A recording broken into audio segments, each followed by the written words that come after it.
I wanted to show this very nice painting today so you would have something to look at besides my face, but I can't seem to get the painting in front of the camera. There you can see it now.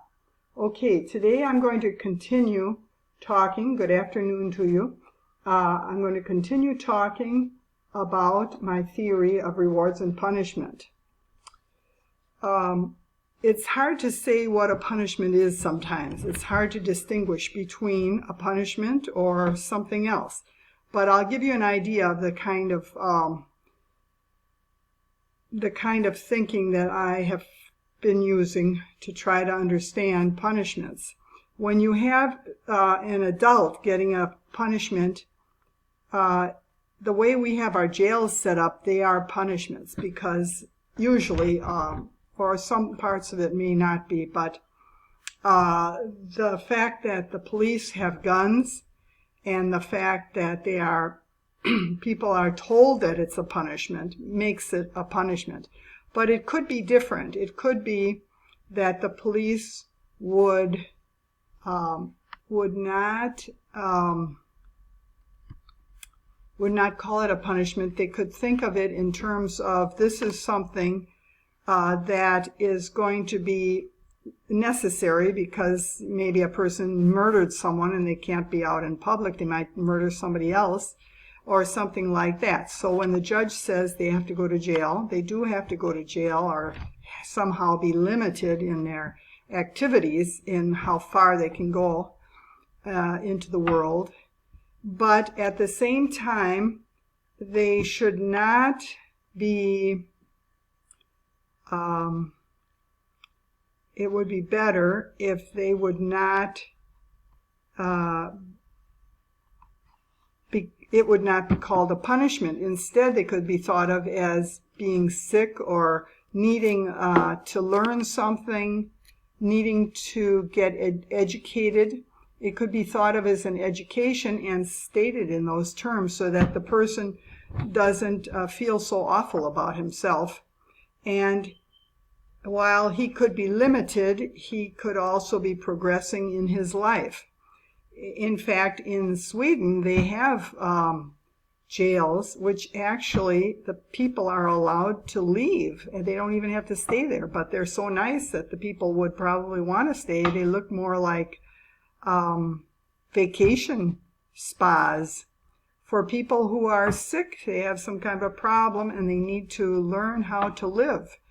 And so it doesn't have to be a punishment. A jail does not have to be stated that way.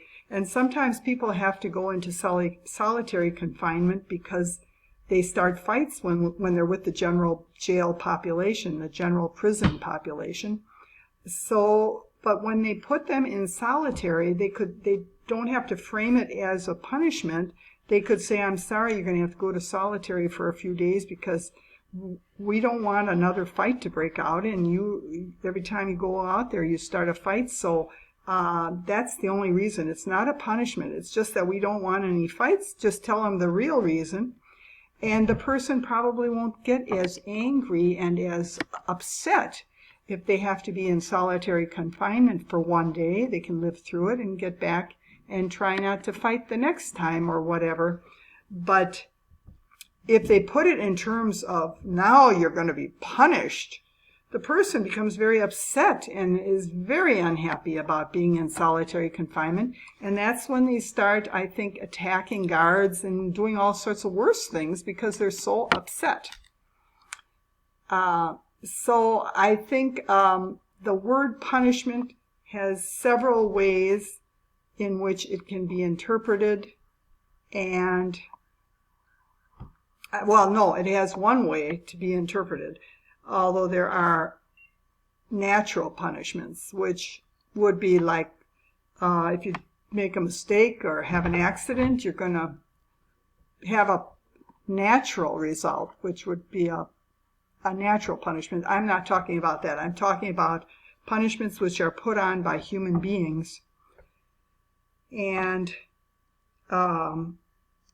we could improve our jails if we put them in terms of trying to help a person rather than punishing them.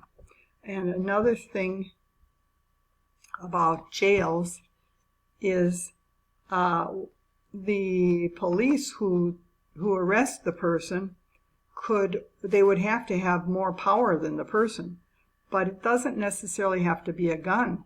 It could be a power in numbers. There could be like 3 versus 1 or 10 even. 10 police versus 1 person that they're putting in jail, rather than having a gun which could kill someone. That is another idea. But there are a million different situations connected with jails, and I am not an expert at all. I've never even been in a jail in my whole life, so I'm just imagining. But people could improve the jail system by not making it punishment. Another place with adults who are punished also are it is very common in society for adults to punish one another, not to speak to each other. There are all sorts of ways that adults, not just children, get punished. And all of these can cause all sorts of unhappiness and distress, which we could avoid if we try not to punish one another.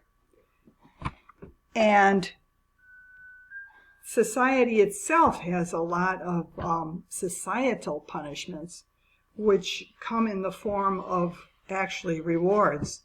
Certain things are rewarded. Certain people who have certain things are rewarded. And this causes whole societies to be arranged in certain ways according to those rewards. I give you one example out of millions probably, and that is oil. Oil is very favored, and that means rewarded, and they have tax breaks. There are all sorts of different ways in which the owners of oil, those who have stock in oil, the rich, probably rich people, they get benefits, special benefits, which other people don't get, because oil is favored. And cars also are favored over public transportation, for example, and that's probably connected with the oil.